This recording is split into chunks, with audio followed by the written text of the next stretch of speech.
बिस्मिल्लाहिर्रहमानिर्रहीम अस्सलामुअलैकुम रहमतुल्लाह। शहबाज शरीफ का तख्ता उलटने की तैयारी मुकम्मल हो चुकी है, मुकम्मल तैयारी हो गई है और इसका पहला जो सिग्नल है वो अली अमीन गन्नापुर के इंकशाफ के अंदर आपको मिल जाता है। अली अमीन गन्नापुर का इंकशाफ बहुत बड़ा है, उससे आपको पता चल जाता है कि इस्टेब्लिशमेंट ने या पाकिस्तान की जो टॉप मिलिट्री कमांड है उन्होंने इस हुकूमत के ऊपर मुकम्मल अदम एतमाद कर दिया है और जिसके बलबूते पर, जिसके सर पर, जिसके कंधों पर चढ़ कर ये आते हैं गवर्नमेंट के अंदर, हुकूमत के अंदर, अगर आज उनकी जानिब से इनके ऊपर अदम एतमाद कर दिया गया है तो समझे हुकूमत गई, हुकूमत ख़त्म, कहानी ख़त्म। बोरिया बिस्तर आप गोल करें, घर जाने की तैयारी करें। ये अब शहबाज शरीफ को इस चीज़ का पता चल गया। शहबाज शरीफ ऐसे ही टमक टोनियाँ मारने के लिए कभी किसी मुल्क चला जाता है, कभी किसी मुल्क चला जाता है। आप इस बात से अंदाज़ा करें कि शहबाज शरीफ अभी कुछ अर्सा पहले ये जो अज़रबैजान का सदर है ये पाकिस्तान के अंदर आया हुआ था। ये महीना पहले की बात होगी, महीना पहले की बात है, पाकिस्तान के अंदर मौजूद था।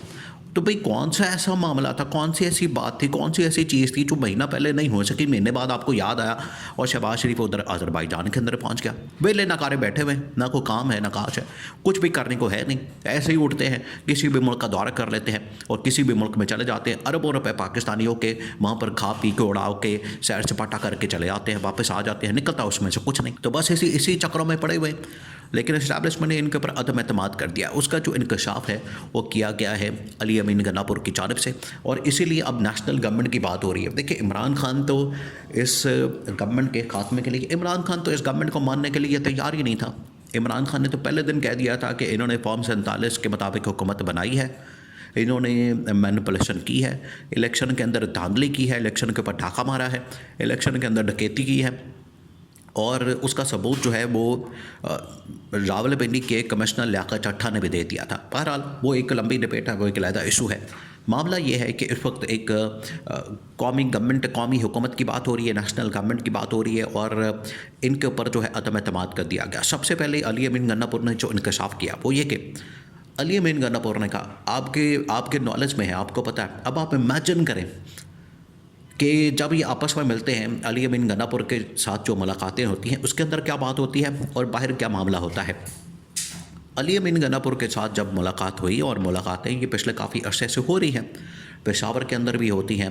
पेशावर के अंदर आपको पता है कि बैरिस्टर गौहर खान ने भी मुलाकात की, अली अमीन गन्नापुर भी वहाँ पर मौजूद होता था और टॉप मिलिट्री कमांड जिसमें जनरल आसिम DGI और बाकी पूरी मिलिट्री कमांड होती थी वहाँ पर। और अली अमीन गन्नापुर बार बार इस इशू को हाईलाइट करता है, बार बार वो कहता है यार अब आप लोगों ने हमारे ऊपर गोलियां चला दी, आप लोगों ने वहाँ पर कत्लेआम किया, खून खराबा किया। एक तो यहाँ पर इस बयानियों को बनाया जाता है, इसको बार बार उठाया जाता है और इसको बार बार हाईलाइट किया जाता है। दूसरा ये कि इस मामले को इंटरनेशनली भी हाईलाइट किया जा रहा है और जनरल आसिम के ऊपर एक मुकदमे की तैयारी हो रही 26 नवंबर के वाक़े को लेकर। ये बहुत बड़ा मसला, बहुत बड़ा इशू है। ये पहली मरतबा हो रहा है पाकिस्तान की तारीख में कि एक सिटिंग जनरल के ऊपर जो है मुकदमा, वो भी इंटरनेशनल लेवल के ऊपर। तो प्रेशर तो महसूस होता है, इद्दत तो महसूस होती, उसकी शद्दत तो महसूस होती। अब यहाँ पर जब ये मामला रखा गया जनरल आसिम के सामने कि ये वाक़या हुआ है, जनरल आसिम ने कहा कि देखिए भाई बात ये है, अली अमीन साहब और पूरी PTI सुन ले, बैरिस्टर गौहर भी सुन ले इस मामले को, मामला जो है रिकॉर्ड के ऊपर आ जाओ कैटेगोरिकली, ये बड़ा क्लियर हो जाए। अब आप यहाँ इमेजिन करें सीन क्या हुआ है। सीन ये हुआ है कि जनरल आसिम ने कहा, आर्मी चीफ ने कहा कि देखें हमें जो अहकामात मिलते हैं ये हमारा इसमें कोई लेना देना नहीं है, ना इसके अंदर हम कोई रिस्पॉन्सिबल है, ना हमारी जिम्मेदारी है, ना हमारा कोई लेना देना ताल्लुक वास्ता। असल में बात यह है कि हमें जो अहकामात मिलते हैं, हमें जो इंस्ट्रक्शंस आती हैं, हमें जो ऑर्डर आते हैं, हमने तो उसको फॉलो करना होता है और बात भी बिल्कुल ठीक है। आइन और कानूनों के मुताबिक हुकूमत वक्त सेटिंग गवर्नमेंट ज़िम्मेदार होती है, उसके मातहत ये इदारे हैं, जितनी पाकिस्तान की फोर्सेस हैं वो उनके मातहत आती है।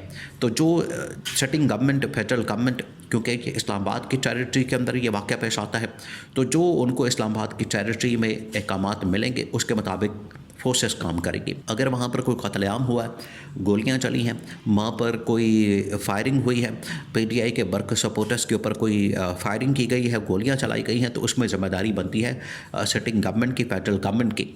जब भी इस तरह पब्लिक प्रोटेस्ट होता है, लोग बाहर आते हैं, तो इस्टेब्लिशमेंट तो हमेशा इनको कहती है, इस गवर्नमेंट को कहती है, इनकी ना अहल ना लायक और निकम्मी गवर्नमेंट को कहा जाता है कि आप इसको हैंडल करें, इसको मैनेज करें, पॉलिटिकली लोगों से बात करें, आप इनके साथ नेगोशिएट करें, इनके साथ बातचीत करें, डायलॉग करें, कम्युनिकेशन करें, पॉलिटिकली चीज़ों को हैंडल करें।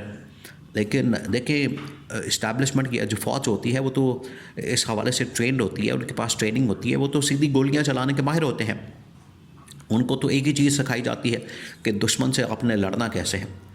तो उनके सामने दुश्मन ही टारगेट होता है और वो पाकिस्तान के अवाम के ऊपर किसी सूरत भी गोली चलाने के लिए तैयार नहीं होते, किसी सूरत भी। लेकिन यहाँ पर इन लोगों ने फोर्सेस को धक्के से, उनको धक्का लगा के, उनको धक्का मार के इस सिचुएशन के अंदर फेंक दिया और कहा कि गोलियां चलाते हैं। अब जब इस तरह के अहकामात निकलेंगे तो फोर्सेस पर क्या करेंगी? फोर्सेस ने तो यही जवाब देना।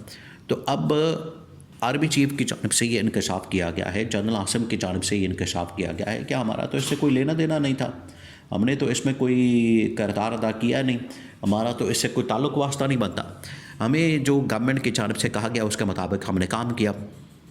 अब ये वाज़ेह सबूत है इस बात का, और ये मामला जो है सुप्रीम कोर्ट के अंदर जाना चाहिए, लगना चाहिए, इसकी तहकीकात होनी चाहिए। जनरल आसिम का जो स्टेटमेंट है ये वाज़ेह सबूत है इस बात का, अली अमीन गन्नापुर का जो इंकशाफ है वो वाज़ेह सबूत है इस बात का कि इसमें तो फ़ौज ने या फोर्सेस ने किसी किस्म का काम नहीं किया, ना उनके पर ज़िम्मेदारी आती है। क्योंकि ये मलबा असल में शहबाज शरीफ ने उस वक्त काबीना के इजलास से ख़िताब करते हुए बात की थी। 2 दिन बाद, ठीक 1 दिन बाद, 24 घंटे गुजरे थे इस वाक़े को हुए 26 नवंबर के। उन्होंने कहा कि ये पाकिस्तान की फ़ौज ने और पाकिस्तान की इंटेलिजेंस एजेंसीज ने बड़ा ज़बरदस्त काम किया।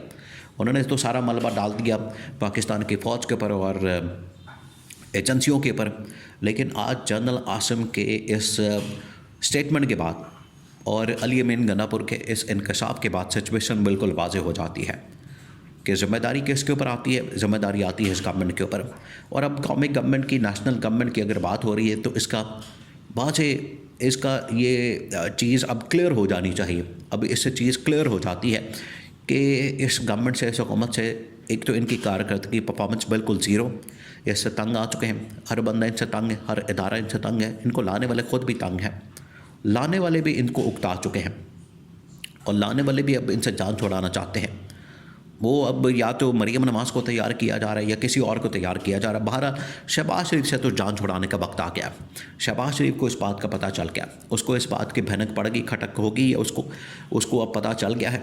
और ऐसे ही ये दौरे करके इधर उधर आ जाके और इधर उधर दौड़ के, छलांगे मार के किसी मुल्क आज आके जाके कोई फ़ायदा नहीं होने वाला।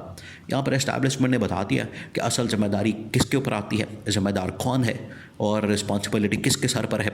उसके बाद तो चीज़ें वाज़ेह होनी चाहिए और आवाम को भी पता लग गया है कि ये असल ज़िम्मेदारी इस खून खराबे की और इस फसादियत की, इसकी ज़िम्मेदारी किसके ऊपर आती है? हुकूमत के ऊपर।